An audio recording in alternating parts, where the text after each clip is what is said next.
संतोष देशमुख हत्या प्रकरणातील एक मुख्य आरोपी वाल्मिक कराडचे फोटो आता बीडमधील बॅनरवरती झळकू लागलेत। यावरून आता बीडमध्ये उलटसुलट चर्चा सुरू आहेत। विशेष म्हणजे याच बॅनरवरती अजितदादा पवार, धनंजय मुंडे आणि पंकजा मुंडे यांचे सुद्धा फोटो असल्याचं पाहायला मिळते। वाल्मिक कराड हा संतोष देशमुख हत्या प्रकरणातला एक प्रमुख आरोपी आहे। संतोष देशमुख हत्या प्रकरणातील आरोपींना कडक शिक्षा झाली पाहिजे अशी भावना मुंडे बंधू आणि भगिनींनी व्यक्त केली होती।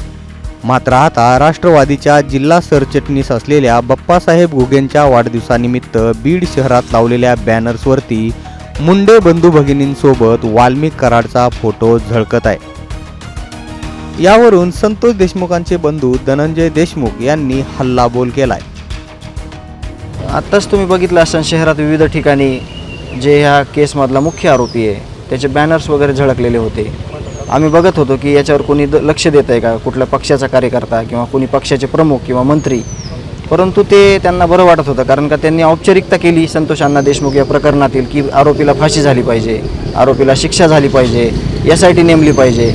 परंतु आरोपीचाच फोटो त्यांच्या डोक्यावर लावताना त्यांना ते कसं दिसलं नाही, किंवा समजा जर स्वतःच्या घरात असं झालं असतं तर ते आरोपीचा फोटो डोक्यावर घेऊन फिरले असते का, किंवा अजून मी हे त्याही पुढे म्हणतो की बीड पोलिसने जर ह्या सगळ्या आरोपींची धिंड काढली असती तर यांची कदाचित हिंमत झाली नसती की आरोपी जो आहे याच्यातला मुख्य त्या आरोपीचा फोटो बॅनरवर प्रत्येक शहरातल्या प्रत्येक मोक्याच्या जागेवर लावायचा, त्याच्यावर कठोर कारवाई करण्याचे निर्देश दिलेले आहेत। परंतु कारवाई काय होते हे प्रामुख्यानं बघणं गरजेचं आहे।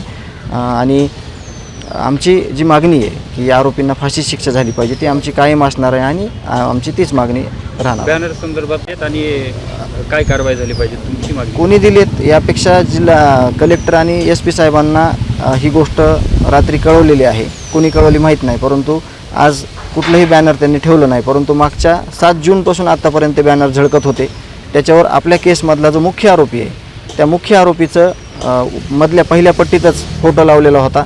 तर याच्यात मी असं सांगतो की जर पोलीस प्रशासनाने यांच्यावर जरब दाखवली असती, जर आरोपीचे फोटो हे वाढदिवसाच्या निमित्त उपमुख्यमंत्र्याचा फोटो आहे, त्याच्यावर माजी मंत्र्यांचे फोटो आहेत, जर आरोपीला कठोरातलं कठोर शासन केलं असतं किंवा त्याला जर त्याची धिंड काढली असती सगळ्या आरोपीची, तर त्या लोकांची आज आरोपीचा फोटो बॅनरवर लावायची हिंमत झाली नसती।